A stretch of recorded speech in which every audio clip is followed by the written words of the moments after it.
Bom dia.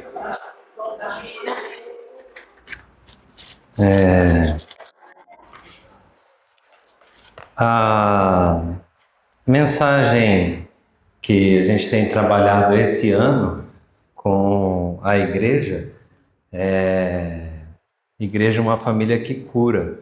Então é o tema do ano, né? E trabalhando esse mês, a gente está trabalhando, lidando com as distrações da vida. E para essa mensagem, a gente vai trabalhar guardando o coração. Então, hoje a gente tem muita informação, né? A tecnologia, o celular. Então, trouxe para a nossa era muita informação. Então, a gente é bombardeado com notícias, vídeo. A gente tem agora uma nova tecnologia que é a VO3, né? Que fazem inteligência artificial, né? Até me diverti bastante com os vídeos do Noé. Então, a gente tem muita distração. Então, o que acontece? Essas distrações, elas podem ser boas, mas muitas vezes elas nos tiram o foco do que é essencial, do que é importante para a nossa vida. Então, esse texto de Provérbios, ele traz ali no versículo 23,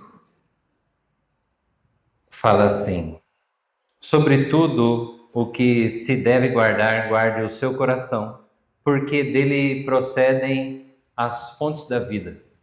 Então, o coração é o centro de tudo o que temos na nossa vida.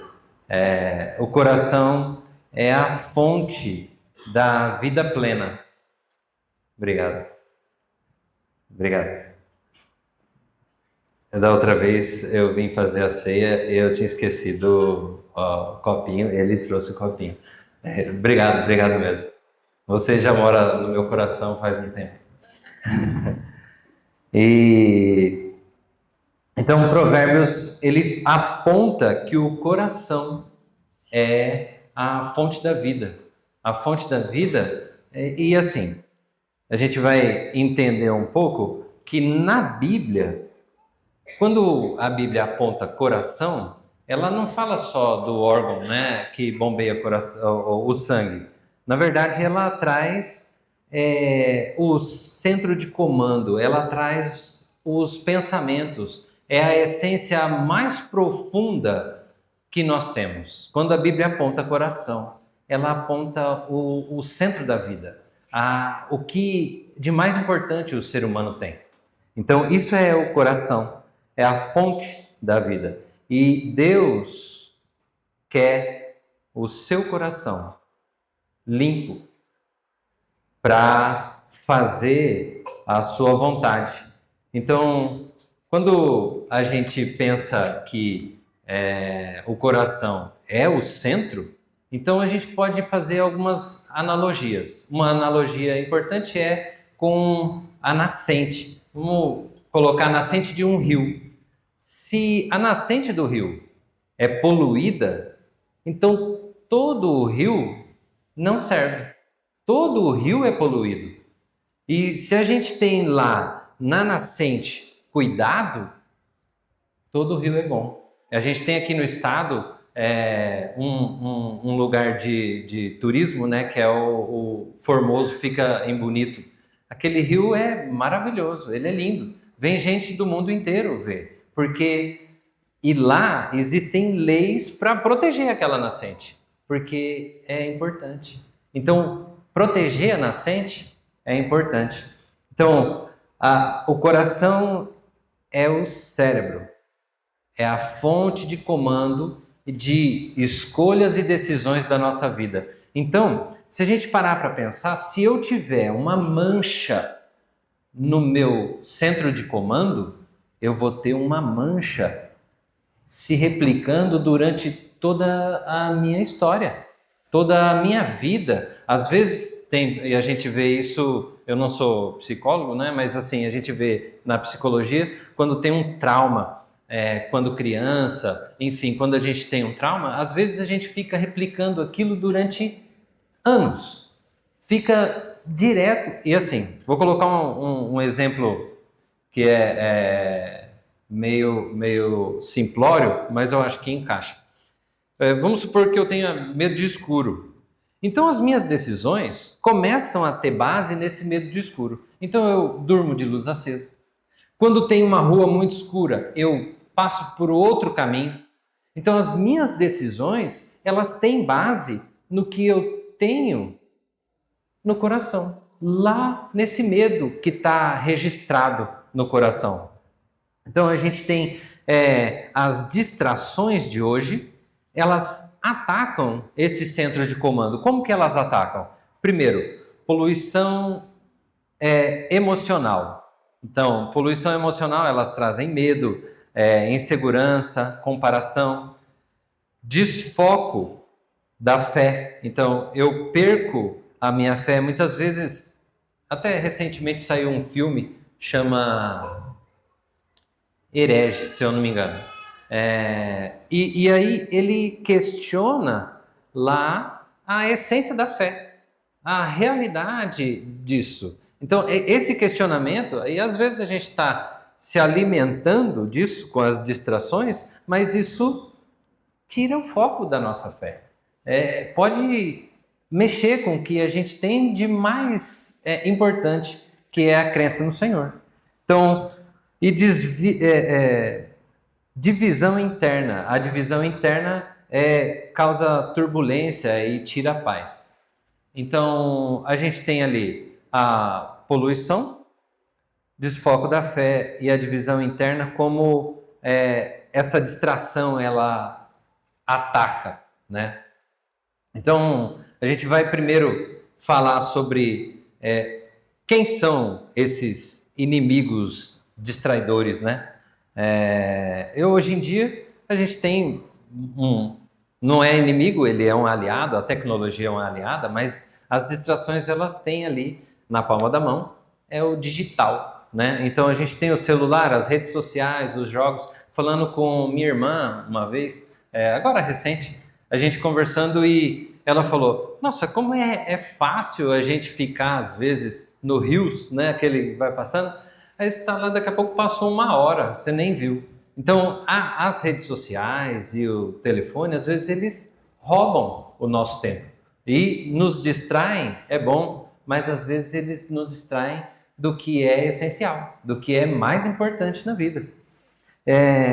Essas distrações internas, o digital, as distrações internas e os relacionamentos. As distrações internas, elas tiram muitas vezes o que a gente precisa viver no presente, porque o pessoal, às vezes, a gente fica tão ali no foco das distrações que a gente começa a pensar muito no futuro ou viver muito no passado e desfoca o presente.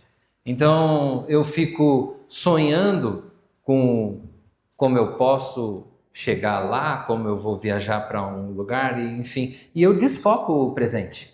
E aí também a gente tem dos relacionamentos, porque eu fico distraído ali às vezes, e meu filho, outro dia conversando com o Tiago, e ele falou assim: o assassino da alegria é a comparação. Então eu tenho no celular muitas vezes comparação. Eu comparo a minha vida com a vida do coleguinha pelas redes sociais. Então, um exemplo é assim: eu ganhei uma moto, estou feliz. Eu ia de ônibus para o trabalho, mas aí eu ganhei uma moto, eu estou feliz, muito feliz. Eu vou de moto, não fico mais esperando, né? Eu vou de moto. E o meu coleguinha lá no trabalho comprou um carro. Eu estava muito feliz com a minha moto, mas quando eu olho para o carro, eu falo: Eu ando na chuva, tenho que usar capa, eu tenho um monte de situação, eu chego fedido porque é a moto, eu pego o cheiro de todo quanto é lugar, e ele de carro não. A minha alegria era muita, mas agora ela foi assassinada pela comparação. Se eu me comparo, e a comparação, ela é terrível. A gente sempre perde. Se eu comparo, a grama do vizinho é sempre mais verde. E eu olho lá nas redes sociais, eu tenho uma mulher bonita, e eu olho lá, eu vejo uma mulher que, se eu comparo, eu falo, mas eu não sei, mas eu estou achando que essa aqui é mais bonita que a minha. Então, é uma comparação injusta, porque muitas vezes eu estou olhando para uma assassina e eu nem sei, não é verdade? E eu moro com uma mulher tão bacana e de repente eu falo, não, eu preciso de outra coisa. E isso vai entrando no coração. Infelizmente, a gente tem famílias destruídas pela comparação. A gente tem pessoas tirando a própria vida pela comparação. A pessoa internaliza e aquilo pega no coração, no centro da vida, na nascente do rio e acaba com a vida inteira. Então, a gente tem algumas distrações que são ruins, são muito perigosas. Então, com o coração cheio do que Deus quer, a gente pode viver o que Deus tem para cada um de nós. A gente pode viver o que Deus quer. E Deus não quer coisa ruim para o filho. Se a gente enche o coração do que Deus quer, a gente vive o que Deus precisa muitas vezes do que a gente faz. Então, a gente tem o perigo da distração espiritual. A gente precisa pensar que somos seres espirituais passando por uma experiência na Terra. Nós somos seres espirituais. Nossa vida não é aqui. Então, na verdade, a gente vai perder tempo com as coisas da Terra. Isso é distração. A gente precisa focar no que é realmente importante, que são as coisas do Senhor. Então, às vezes, através da distração, o inimigo planta dúvida, medo, pecado dentro do coração do cristão, dentro do coração do homem. Então, a gente precisa cuidar. Um exemplo bíblico dessa distração, que parece uma coisa que é normal para a gente, é cuidar da casa, né? Então, a gente tem um exemplo bíblico que é a Marta e a Maria. Lucas 10, 38 a 42, fala que a Marta cuidava da casa, cuidava das coisas. Não é... Ontem a gente teve encontros casais e a gente foi, depois... todo mundo foi embora e a gente foi lavar prato, né? E é preciso, é necessário. Então, é o trabalho. Mas não desfoca do que é importante. A Maria foi focar lá no que é importante. Foi ficar junto com o Senhor. Então, a gente não pode perder o foco. E aí é importante a gente olhar do como. Eu falo que o como é que essas práticas, elas não são aleatórias, elas não vêm. Eu tô lá no sofá e olha, puxa, fui pro que Deus queria. Não, ela é intencional, ela é trabalhada, ela é ações intencionais, cuidado intencional. Então a gente tem que colocar alguns filtros na nossa vida. Filtro nos olhos, filtro na boca e filtro nos pés. Na passagem de Provérbios, no versículo 25, ele fala dos olhos. Olhe sempre para frente, mantenha o olhar fixo no que está diante de você. Filtro nos olhos, para que você... Você já viu o cavalo na corrida que usa um tampãozinho assim? É para que ele não veja os outros cavalos do lado, ou para que ele olhe sempre para frente. É filtro. Você precisa colocar filtro nos olhos e cuidar o que você olha e o que você consome na internet, no celular, na vida. Filtro na boca. Versículo 24 do Provérbios fala: afaste sua boca às palavras perversas, fique longe dos seus lábios a maldade. Filtro na boca, porque que saia da sua boca o que edifica, porque às vezes é você quem vai desanimar o seu irmão. Não faça isso, coloca filtro na boca. E o que você fala vai para o seu coração, porque muitas vezes, de repetir as coisas, você vai internalizando aquilo. Já viu que uma mentira repetida 1000 vezes parece a verdade? E não faz. Põe filtro na boca. Outro filtro, filtro nos pés. Versículo 26 e 27 fala: vejam bem por onde anda, e os seus passos serão seguros.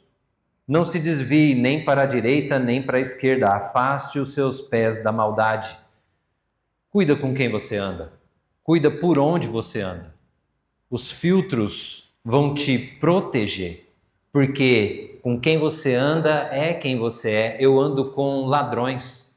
De repente eu estou roubando, até sem querer. E acho que isso é normal. Então, se eu ando no meio de pessoas que não pensam como eu penso, então eu ponho filtro para que me proteja disso. Então, e como a gente faz além disso?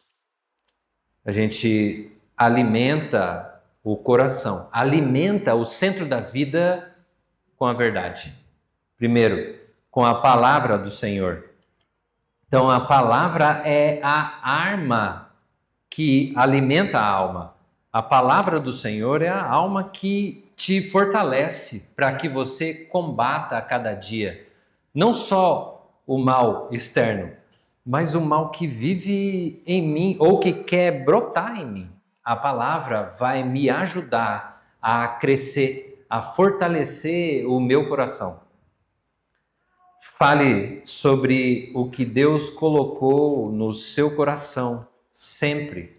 Deus coloca no nosso coração a palavra e a gente precisa ter isso dentro para que a gente possa falar, viver a palavra do Senhor.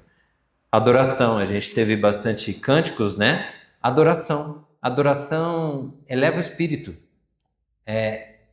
melhora a alma. Não preciso ficar o tempo inteiro, eu posso ouvir música, mas cuida das músicas que você ouve. Cuida, porque elas também fazem a mancha no seu coração, no seu psicológico. Às vezes, e principalmente hoje em dia, as músicas elas não estão assim com uma letra que seja louvável, muitas vezes, né? Então, mas cuida, porque quem pode cuidar senão eu do que eu estou consumindo, não é verdade? Então, e outra é a comunhão. Eu preciso ter comunhão, comunhão saudável. Ontem a gente teve aqui, vou colocar mais uma vez o encontro de casais, né? E foi bacana, é comunhão. Andar com quem luta do seu lado, andar com quem vai uma légua a mais com você. Então, andar com pessoas, se cercar de pessoas que andam para onde você vai. E mais uma situação coloque as suas preocupações, porque essas ansiedades e tudo nos trazem preocupações. O mundo nos impõe preocupações. Coloque as suas preocupações no Senhor. Filipenses 4, de 6 a 7. Não andeis ansiosos por coisa alguma, mas tudo pela oração e súplica, com ação de graça, sejam conhecidas as vossas petições a Deus. E a paz de Deus, que excede todo o entendimento, guardará os vossos corações e os vossos sentimentos em Cristo Jesus. Deposita no Senhor. Confia que o Senhor é bom e cuida de você. Então, entrega para o Senhor. E aonde eu vou encontrar e como eu vou poder guardar o meu coração, se não aqui, na igreja? Porque a igreja é uma família que cura. O papel da igreja é fundamental nessa equação. Então a gente tem apoio, a igreja é lugar de apoio. Então, se eu estou com problema, eu busco o meu irmão aqui na igreja, porque ele pode me entender, ele pode orar por mim, ele pode me ajudar. Apoio. Cura e restauração. Se eu já estou machucado, é aqui que eu preciso me curar. É aqui que eu preciso me restaurar. Se eu ando com uma vida não tão boa, é aqui que eu preciso entender que eu preciso de restauração. Propósito comum. O propósito comum é todos nós adorarmos ao Senhor. É um propósito comum. E irmandade, andar junto, realmente, ser irmão, né? É uma ação coletiva que a gente não está sozinho nessa caminhada. Como eu faço isso praticamente dentro da igreja? É como ontem. A gente vem para grupos pequenos. Muitas vezes aqui, a gente, num grupo grande, a gente não consegue afinar as nossas relações. Até nos casais, a gente ainda dividiu porque os casais é um grupo menor. Do grupo menor, a gente dividiu ainda em mais grupos. A gente tem 3 grupos dentro. É os que não têm filhos, os que têm filho pequeno, coitado deles, né? Os que têm filho pequeno e os que têm filho adulto, né? Então a gente dividiu e aí a gente trabalha ali dentro temas mais pessoais. Então a gente tem trabalhado e busca, para que você possa ter apoio, busca o grupo menor, que aí você tem amizade, você tem irmandade. Numa guerra não se ganha sozinho. Nunca se ganha sozinho. Mas numa guerra existem batalhas. E não espera que não vai existir nessa vida batalha. Não vai ser fácil, mas a gente precisa estar junto, porque junto, num exército, a guerra fica um pouco mais fácil, né? Às vezes eu tenho uma derrota, às vezes eu sou abatido e o irmão me segura e me faz chegar mais longe. Numa guerra, é junto, todo mundo junto. Porque ninguém fica para trás, é o lema do quartel, né? Ninguém fica para trás. Se a gente ter irmão, a gente chega mais longe. Então, numa guerra, a gente precisa estar num exército. Um exército forte. Mas não existe vitória sem guerra. Então, pode esperar. Se você está aqui dentro, vai ter guerra. Vai ter perda. Vão ter baixas. Pessoas vão se perder. Mas a gente junto vai conseguir chegar. A gente consegue chegar mais longe com o exército. Então, você sabe no seu íntimo, no seu coração, no centro do comando, que Deus tem um propósito para você. E queima no seu coração esse propósito. Deixa Deus agir. Deixa Deus guiar esse propósito. Então,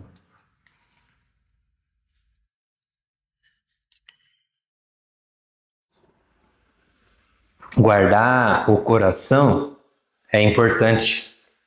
Guardar o coração é olhar para o Senhor. É a gente ter o foco na coisa certa.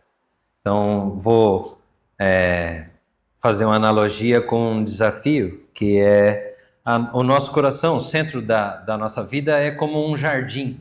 Um jardim a gente vai escolher quais são as plantas, quais são as flores, quais são o tipo de planta que a gente vai plantar. E vai olhar e vai ver quais são as erva daninha, as pragas que a gente precisa arrancar desse jardim.